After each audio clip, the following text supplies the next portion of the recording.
অবশেষে চলে আসলাম জুমার নামাজ আদায় করতে নেসারাবাদ।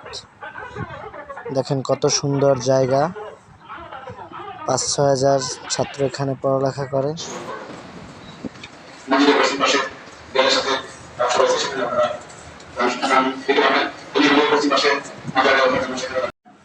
নামাজ শেষ করলাম, নামাজের শেষে বৃষ্টি পড়লো অনেক। দাঁড়িয়ে রইলাম আর মুসল্লি ভাইরা 4 ওয়াক্ত সুন্নাত পড়তেছে।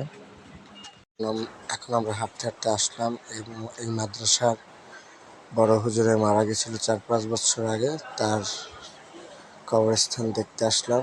সবাই কবর জিয়ারত করছে। হুজুরের কবর জিয়ারত করার পর বের হলাম।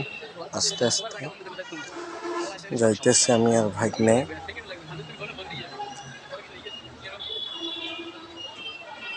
দেখেন কত মানুষ নামাজে আসছিল। দেখেন কত বড় মাদ্রাসা, সামনে আরো মাদ্রাসা করছে। ওইটার পিছনে বড় বিল্ডিং এর পিছনে আরো মাদ্রাসা আছে, রাউন্ড দেওয়া, পুরো গোল সিস্টেম। এখন আমরা যাব আমার গাড়ি আনতে। দেখেন কত বড় মাদ্রাসা, কত বিশাল মাদ্রাসা। এইখানে হাজার হাজার বাচ্চা পড়ে, ছোট ছোট কত সুন্দর সুন্দর বাচ্চারা। সামনে গাড়ি পার্কিং সব জায়গা আছে।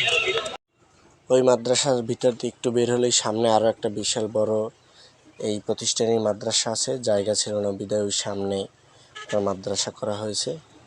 ওই দেখা যাচ্ছে যে কত বড় মাদ্রাসা। ওইখানে উপরে অনেক ছাত্রছাত্রী পড়ে, মোট মিলিয়ে হয়তো 5-7 হাজার। নামাজ পড়লাম, সবকিছু দেখা শেষ। এখন বাড়ির দিক রওনা দিলাম। আস্তে আস্তে যাই আমরা।